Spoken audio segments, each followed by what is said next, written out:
Welcome everyone to the closing plenary session of the 2020 Transport for the North conference. I hope you've had a good day so far, and please keep using hashtag TFN20 on social media to get that online presence, and do please give us your questions and comments in the chat function as well. We have a great panel today assembled, and I'm going to introduce the first speaker now. It is Dame Sarah Storey, 38 world titles, 14 Paralympic gold medals, quite simply one of the most decorated athletes in British sporting history. Dame Sarah was selected by Mayor Dan Jarvis to spearhead Sheffield City Region's active travel agenda as the region's active travel commissioner. Sarah, good afternoon and welcome to the event, and thank you for joining us. Good afternoon, Barry, and good afternoon, everyone. I hope you can all hear me well enough this afternoon. Thank you very much for inviting me to contribute to today's event.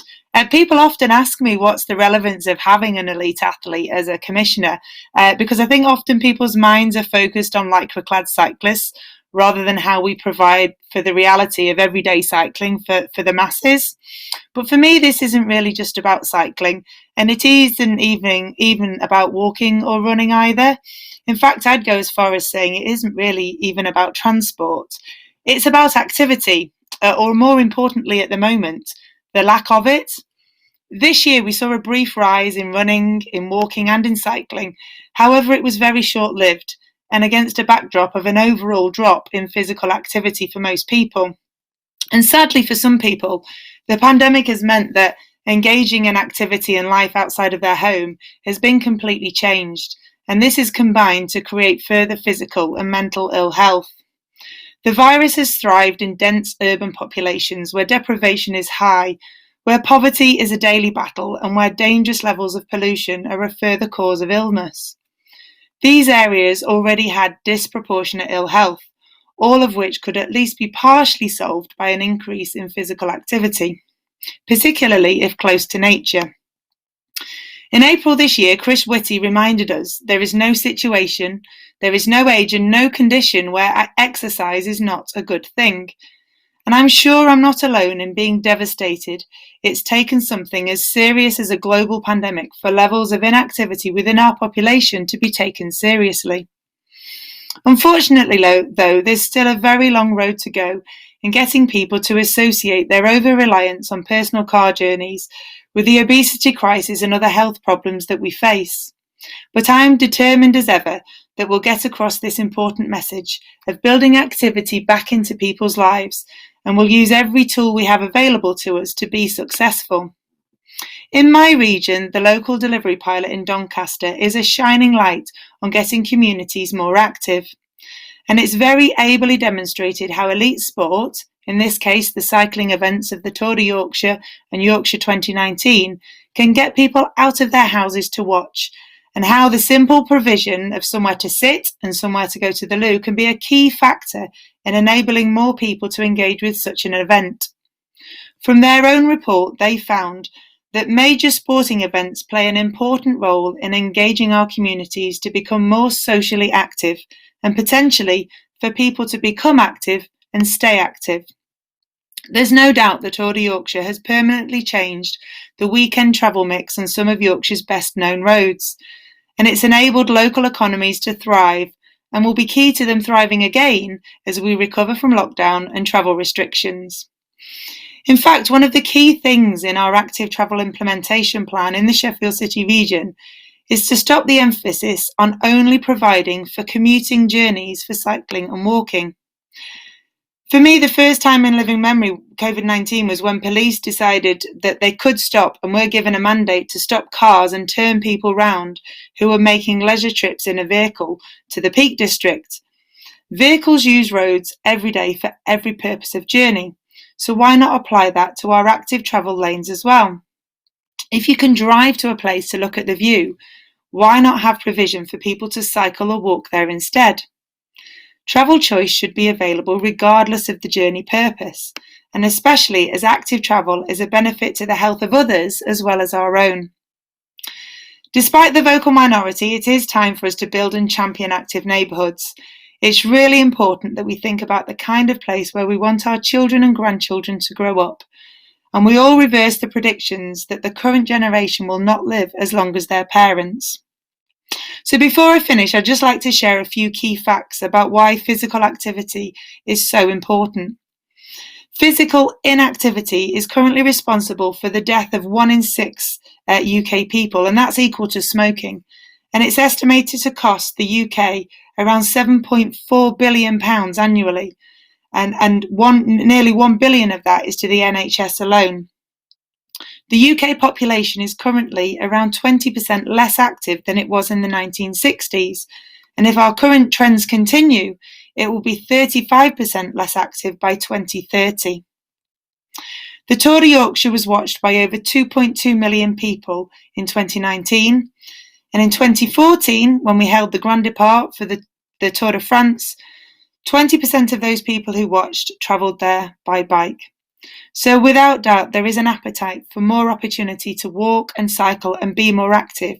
It's just absolutely vital that we enable that by providing for people to do that safely and securely and give them the confidence to be able to do it as well. Thank you very much. Sarah, thank you so much for those words and thoughts. I'm now going to introduce the next speaker, Chris Boardman, as I already said, Olympic gold medalist, entrepreneur and active travel advocate, and today here as the Cycling and Walking Commissioner for Greater Manchester, a post he was appointed to in 2017. Chris, welcome, and we look forward to hearing from you. Thank you very much. I appreciate that. Sarah posed some great questions there. I've got a couple of my own to ask you, but before I do that, I just wanted to double back really to the start of the year and what just happened. So in the spring, all around the world, never mind just the UK, as our workplaces and public spaces shut down, traffic was effectively turned off, and the resulting change to our urban landscape inadvertently launched what you might term a planet-wide consultation in just how we use our roads, in using our streets differently. And without the noise of the main roads and planes going overhead, certainly where I live, it was often eerily quite quiet, and you realised that you were hearing birds when you couldn't before, and it was the same in towns and cities. But most importantly, for all of us, that low-level sense of unease had gone, and we felt safe on the streets. And as a consequence, we all started venturing out. Now, whether to get to work or to do some exercise, to alleviate boredom, or just to entertain restless kids, whatever the reason, people started to take to two wheels, and they did it in their droves. And government figures actually showed that across England alone, in places, bike use rose by 380%. And that's at the same time that all other forms of transport had actually dropped by up to 90%. And what's probably the most important is people were enjoying it. Surely we can't just ignore what happened when people felt safe.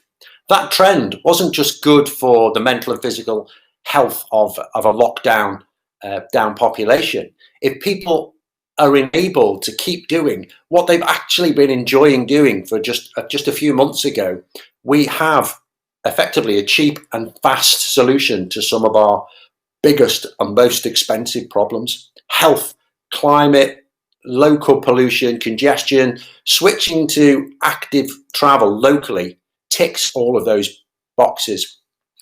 And I know that when I was working on the Tour de France, I did a little feature there, and I noticed that I had a good look at what Anne Hidalgo was doing there. And she'd seen the potential, and she was already on this mission, but she used the opportunity to pledge that every street in Paris would be cycle-friendly by 2024, excuse me. So with planters, bollards, paint, one-way signs, thousands of small, cheap actions that together will achieve something huge, and they're going to do it in less than 4 years, 650 kilometres. In Greater Manchester, we're making thousands of small actions, if you like, a bike lane here and a crossing there, and linking them together to form a region spanning 1,800-mile network of connected safe space. And that's going to take 10 years for us to deliver. And talking of 10 years, we all are just sort of focusing in on the fact we have a legal obligation, not to mention a self-preservation need, to reduce carbon emissions. And our target is 68% reduction from 1990 levels, I think it is, in 10 years. And surface transport accounts for about a third of those emissions. And at the same time, it's the sector that's changing the slowest. So the one big question, just listening to Sarah, I think we in this virtual room should be asking ourselves is, how do we give everyone a choice to not have to drive by 2030? If that sounds like a big, scary question, you can ask yourself, what does the world look like if we don't? I think buried in this terrible time that we've been having this year, and I'm always careful not to call it an opportunity, I saw something good happen in 2020. And I think it's up to us, the people here, to ensure, to use the cliche, we really do build back better starting in 2021. Hello everyone, I'm Louise Gittins, I'm leader of Cheshire West and Chester Council, and I'm delighted to be able to come and speak here today and to introduce myself as well due to wonderful technology. So I'm really pleased to be sharing this virtual podium this afternoon with 2 Olympic gold medalists and such passionate regional advocates for active travel in the North. So Chris has already spoken about the increase in cycling use, and yes, there was some fantastic weather during early summer that helped, but I remember how wonderful it was to see so many people who are actively travelling around our beautiful cities and getting out and about, exploring their local areas on foot too. In Chester, we witnessed queues outside cycle shops that rivaled those of supermarkets. And we have sustained similar increases in cycling and walking activity into the winter. So how do we translate and sustain this to transport for the North activities, particularly for longer journeys? Well, maybe for the first time, the vast majority of the North's population will have recognised themselves as pedestrians, cyclists and drivers during 2020, or a combination of all three. I therefore hope there is now a greater respect for other road users, and so let's campaign on that point to sustain behavioural change while providing high quality infrastructure that is co-developed with our communities. We must also identify and deliver high quality interventions which improve active travel access to the North's key public transport hubs, including strategic cycle networks. This will require a long-term ring-fenced funding settlement for the active travel agenda. And we can see what a difference this has made within those devolved areas of the North where significant and positive allocation decisions have been made by those areas and gone on to be championed. Why is that important? Well, I believe in a fairer, greener future. Creating great places and an excellent place to live must be a key aim in delivering our ambitions across the North and within our sub-regions. And for my area, that includes into North Wales. Enhancing transport connectivity will make many of the North's significant assets more accessible for all, allowing our populations access to jobs, recreation and leisure opportunities across the North and beyond. There is an increasing clear link between economic success and creating active, attractive, vibrant places where people want to live, work and visit. All of this is so important on wider determinants of health, promoting active travel and tackling the climate emergency. And Chris mentioned that. And today, during discussions, we've heard some fantastic ideas around decarbonisation. To give you an example of the scale of the challenge being faced by us, for example, in Cheshire West and Chester, by 2025, a 17% reduction in total travel demand will be required, alongside a 25% reduction in car travel to meet our climate emergency declaration that we made last year. and this will be required to increase to 25% and 38% respectively by 2050. With transport being such a contributor to the climate emergency, for me, active travel must play a significant role and absolutely go hand in hand with the wider infrastructure developments of transport for the North. As chair of our local health and wellbeing, I'm passionate about healthies in terms of healthy life expectancy, where in some parts of our borough this is just 59 years. And also the gap in overall life expectancy that exists between our more affluent areas and areas of multiple deprivation. And the question is, what role can public transport and active travel play in closing that gap? Quality of life has many dimensions, and there are many ways that active travel impacts or makes a positive contribution. And whilst I recognise that the financial pot isn't bottomless, investment has to be at the right level, and so does joining up with active travel links, bus, walking or cycling, and providing the right infrastructure to do so. We have a once in a lifetime opportunity with NPR and the Economic Recovery Plan through TfN. Active travel needs to be at the forefront, and we owe it to future generations to get it right first time.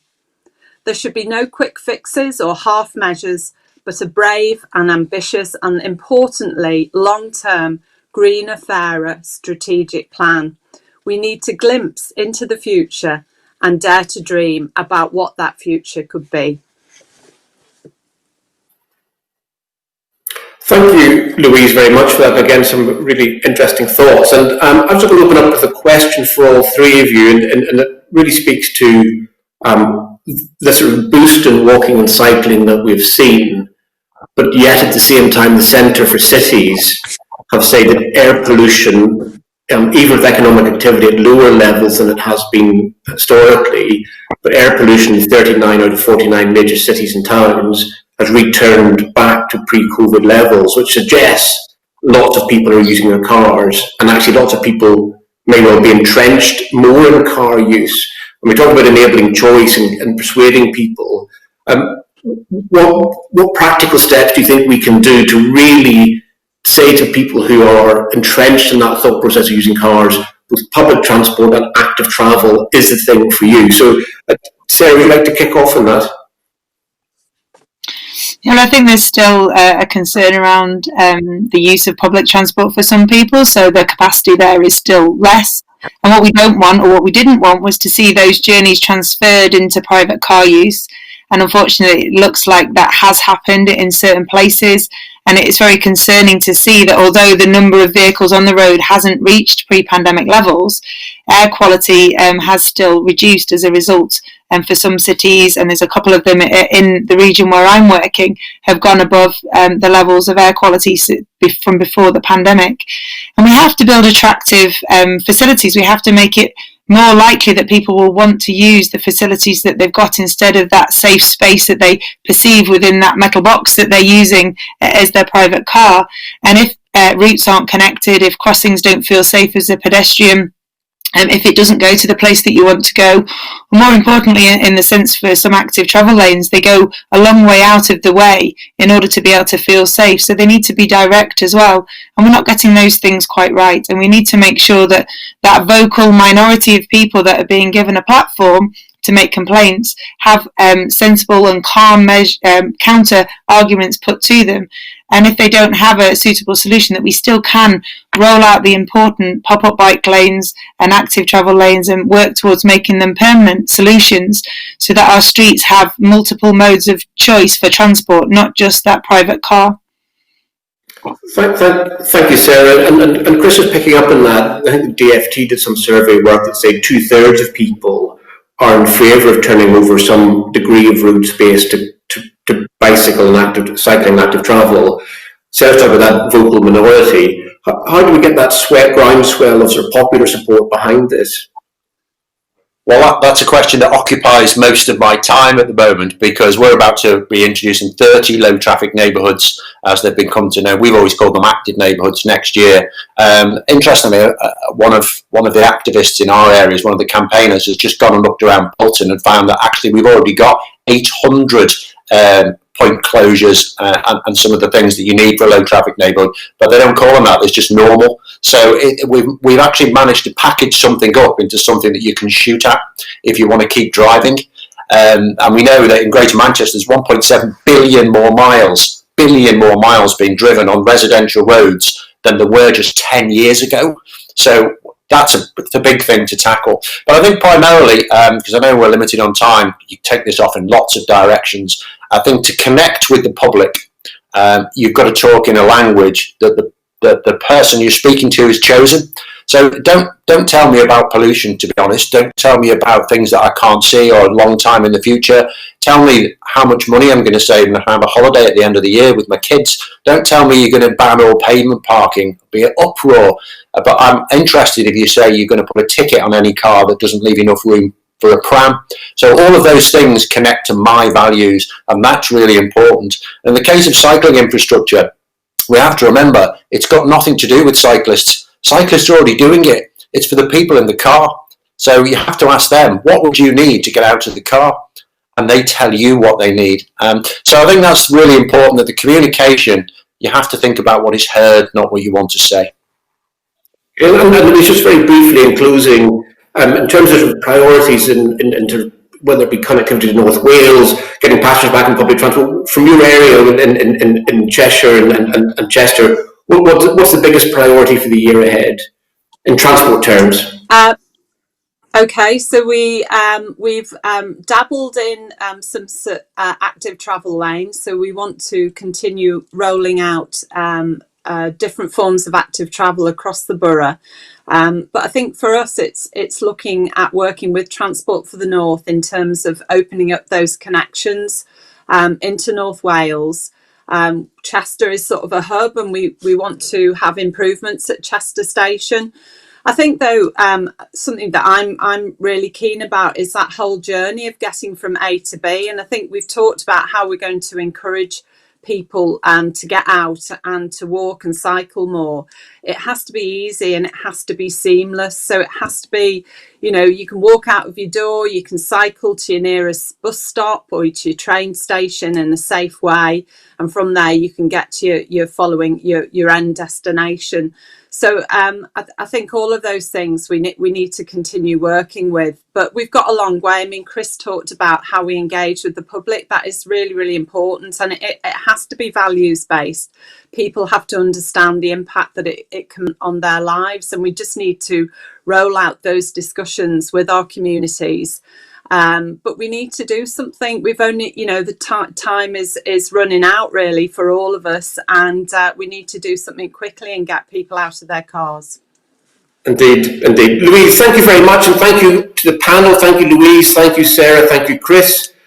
I'm going to draw the conference to a close now.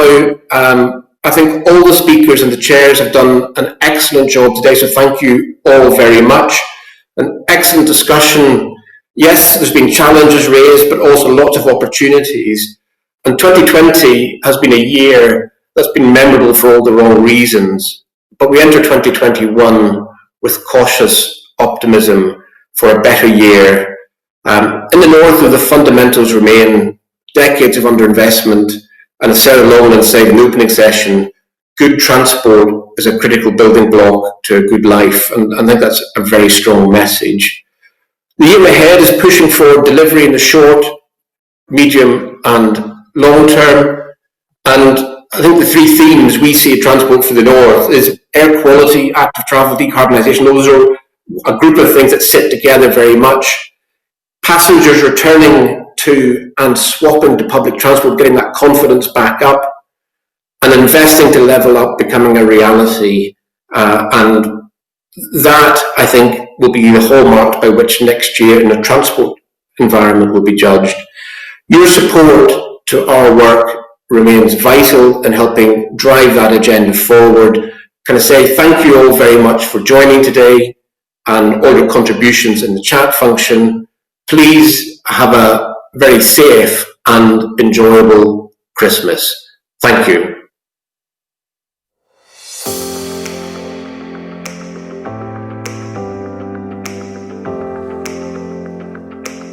Hello everyone, welcome. Today we're going to try to focus on how to move forward. Build back better being the phrase that's often used by the government and by leaders here in the north of England.